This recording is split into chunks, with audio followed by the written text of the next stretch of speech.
Weekly Book Review WRBX32 The Subtle Art of Not Giving a F by Manohar Man Shrestha.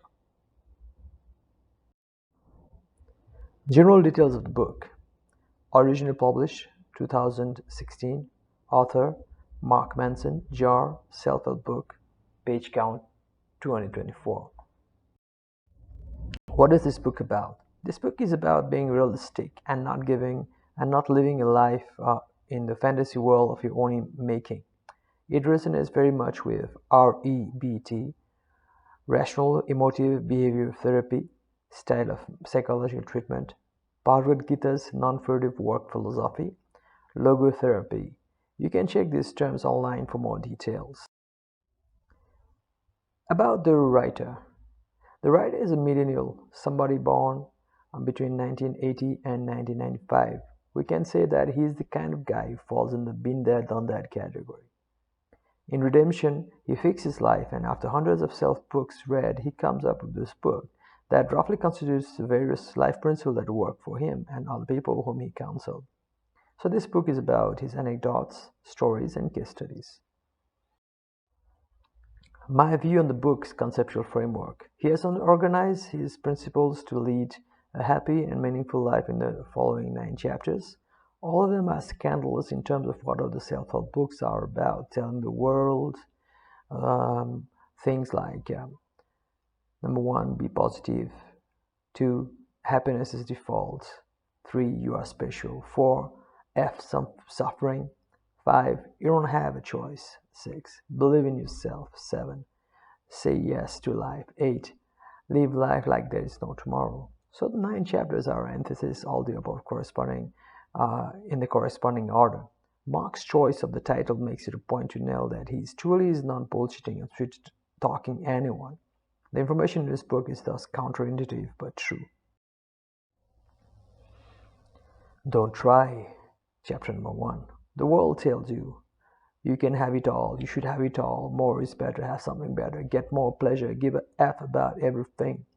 The author is simply saying, don't try to be more, better, just accept who you are, what you have, that's it. Don't let others constantly chastise you on what you are not, don't have, can't do. Don't give a F about anything, give a F about what is important to you. Chapter 2. Happiness is a problem.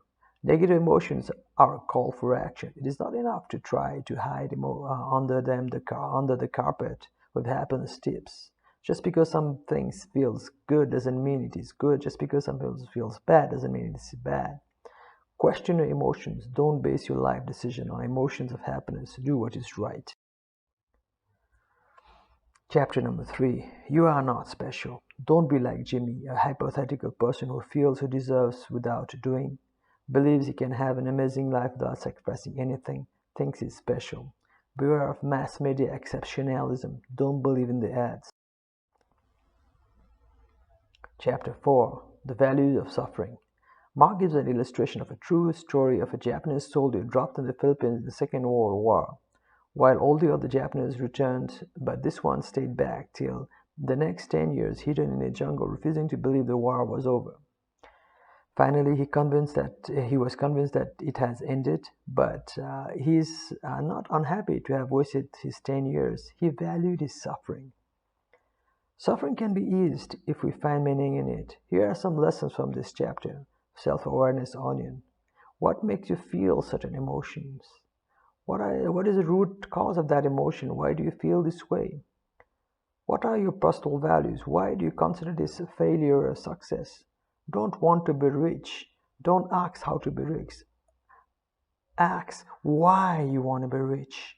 Sometimes life sucks and you don't have to pretend to be positive about it. Just admit it. Chapter 5. You are always choosing. The author starts the chapter with an example for a race of 26.2 miles in 5 hours you have to run under 2 circumstances.